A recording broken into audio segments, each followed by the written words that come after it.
back. We're checking the oil on the COPO. We just fixed a wiring issue with the AccuSump. We discovered it had a bad ground, so I just corrected that issue, and we're fixing to fire this thing up. That's what we're fixing to do. We went through a lot. We had some issues with boost, a couple other things. We're gonna have to start this car out on baby steps, to where we're not gonna overload the intake pipe right off the bat. So we're gonna set it to probably 12 or 13 pounds to start with. We'll go from there, see how the tune looks. If everything looks good, we'll recog and pulley it down. 12 pounds should make about 1,300. Yeah, so judging by the compression ratio, I'd say about 1,300.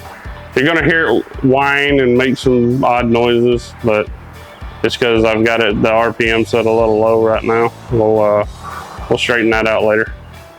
But it's gonna be a little noisy. I still got to do my CO2 shoot. I hadn't done it yet. I still got my conventional on here though. A lot of changes. Yeah, I'm surprised it actually worked out as well as it has.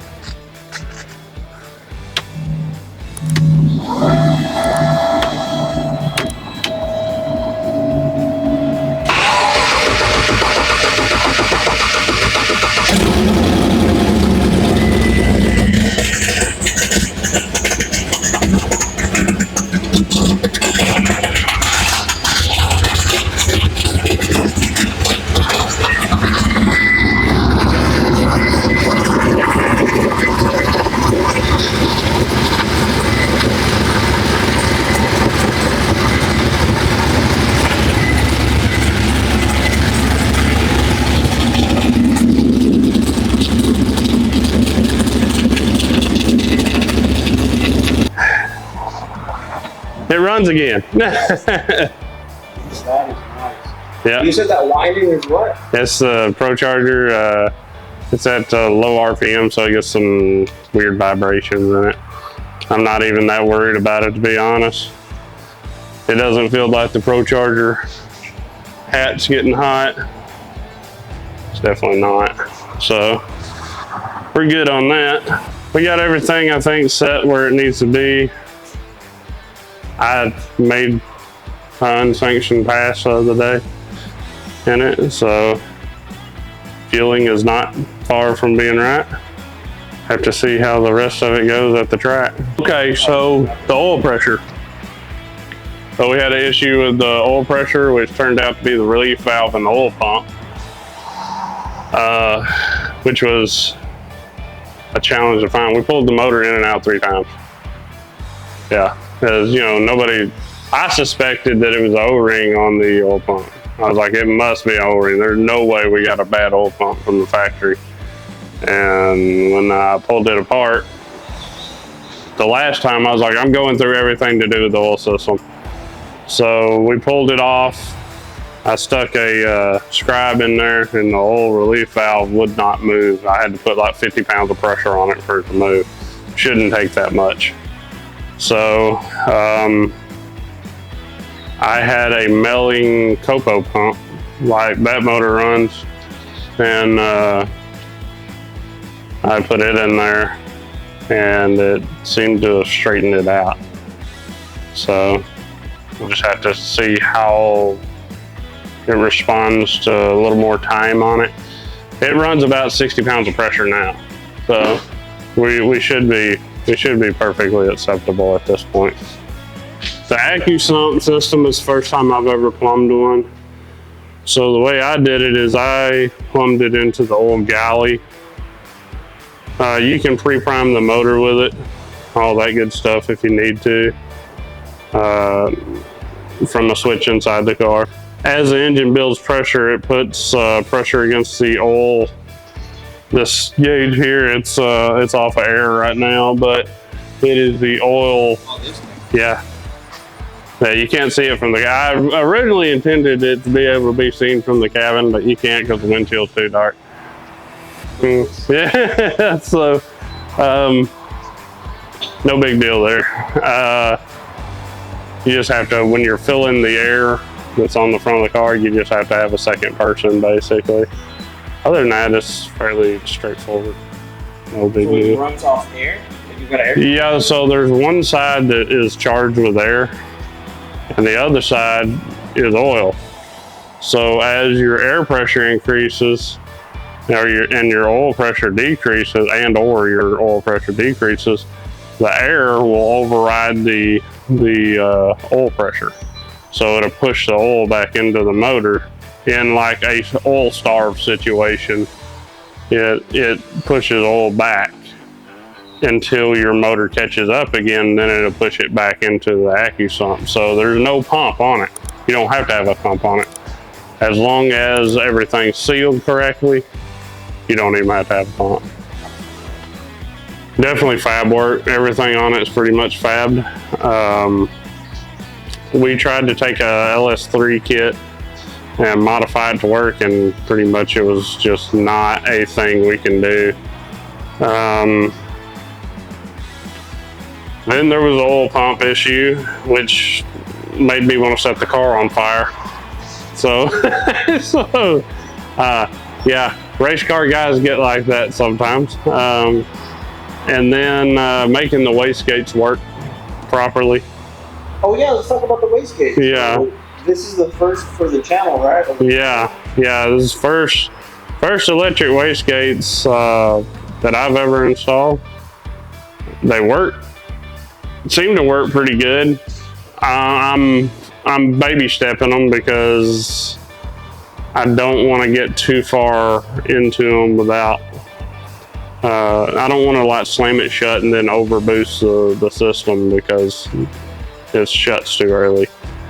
So we're gonna see how that ends up working out. I got a feeling those are gonna be pretty handy for our traction situations, because now I have the option of changing boost based on traction or lateral G-force or ride height or anything that we kind of desire. You can change your desired boost. Well, desired boost directly affects those. So like if I drop 2 or 3 pounds off of it, well then those are going to crack open, and when they crack open, then it's going to drop a little bit of boost, which should in turn allow it to grab more traction. It allows you to keep all your torque in the motor without having to move a bunch of stuff on timing. Timing, you lose torque or you gain torque in certain situations, but we're there. It's the first NHRA car I know of, but that's it's got this setup on it.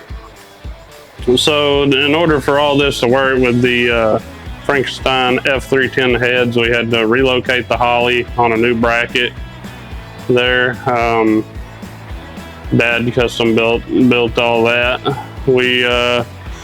This car has dual injectors in it. It's got a set of 1700 IDIs running into a set of FIC Georgia 2150s. That's your secondaries.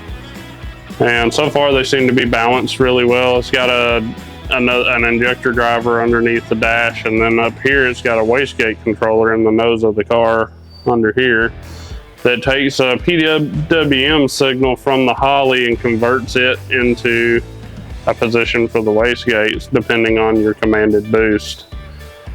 There's probably another way of doing it. I haven't sat down with it and figured it out yet. So we use the Icon from Motion Raceworks throttle body, Schrader fab intake, and a Holly low ram lower. It was a lot of plumbing. Still not completely done with that. We got a couple of boost references I still got to hook in. That's what these plugs are for. So all the bungs. Yeah, they are for the Holly system, basically, and that really is for the fuel pressure system. It needs a secondary boost reference. I don't know why they did that on these. It's something that I'm kind of confused about, because it's a single speed pump. So when you turn it on, it just pumps. That's what it does. I don't know why it needs a boost reference then, you know. Yeah, it can only go one speed. Yeah. I can understand on, like I said, a dual or triple pumps why you need a boost reference, but it's just strange. You know, usually you have a Hobbs switch or something like that that goes there. And, like based on RPM or something? It's based off of how much boost it's making. Like at 2 pounds on a triple pump system, at 2 pounds it kicks on the second pump, and at like 9 pounds it kicks on the third pump or whatever, or however you have it set. But I don't know. The Schrayer Fab intake took forever to get. I say forever. It took 6 weeks. Felt like forever. That's because what? They're like custom made or something? Yeah, they're custom made. Made to order? Yeah. We have a, you know, you've seen the cooler box in the rear. We did all that stuff. All of this had to be custom made because our intake tube wouldn't even come close to clearing with the regular LS3 stuff, which most people with a ProCharger are running their stuff around through a intercooler that's in the front. We're running our intercooler in the intake, so we don't need that. So, yeah, I mean, it's pretty, it's like 95% there. It needs a couple of little things still. I'm gonna put a pre-intercooler temperature sensor in. And what that'll do is allow me to look at the temperature before the intercooler and after to see how effective it's being. If it is not being effective, then I will consider putting a front mount intercooler in here. I was going to ask you, is there a downfall to running your intercooler in the intake? The downfall is really heat soak. So when you shut the car down, it's not a problem while the car's running. When you shut the car down in between rounds and you got that 30-minute period, all of that is sitting there. So our way of getting around it is eventually we're going to put some Jiffy tubes for a chili willy is what they call it.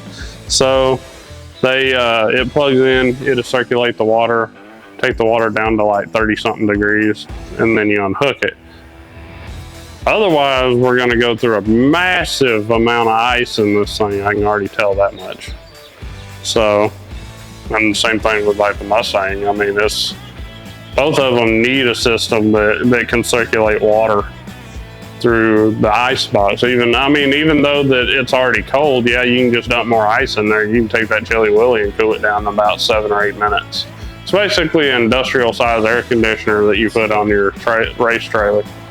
Oh, that's just taking the chilled water from the ice box? Or? Yeah, and it's cooling that water, and at the same time it's circulating the water. So it's cooling the motor down as you're going. So like heat rises, aluminum gathers heat pretty bad. It also dissipates heat faster. So it can pull the heat out of the iron and dissipate it in the aluminum, especially with a chili willy running through it that's running, 30-something degree water. You can cool the system off fairly quickly that way. Whereas otherwise, you make one good run, the next run your water temperature is going to start out at probably 120 degrees. And then as you circulate the water, it's going to eat the ice in the back really rapidly. And if maintaining the heat, yes, even if you wait, right? Yeah, especially on a day like today. So 90 already. Yeah. 9 o'clock. Yeah, we hate it already. The blow-up valves, wastegates. Yeah.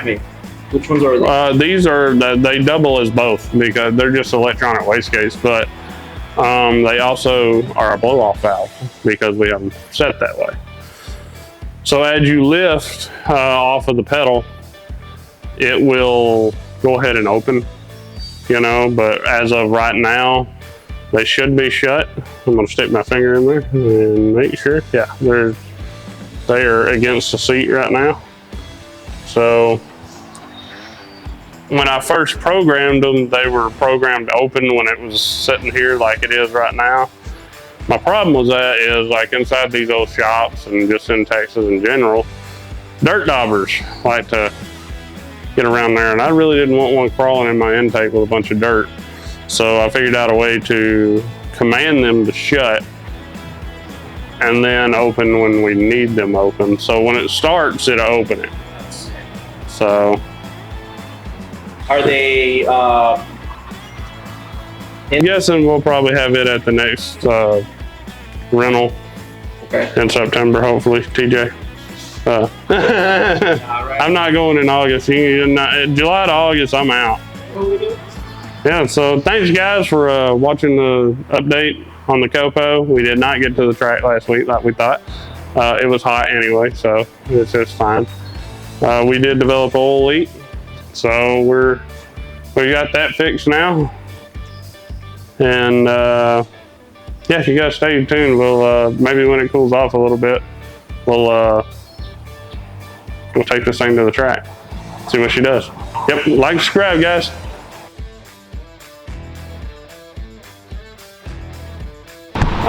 It's a 2022 Larry Jeffers car. I mean, it is like jewelry. Yeah, so it's 521 cubic inch motor, should make 4,000 to 4,500 horsepower is what they're thinking. I mean, obviously there's no way to dyno that really.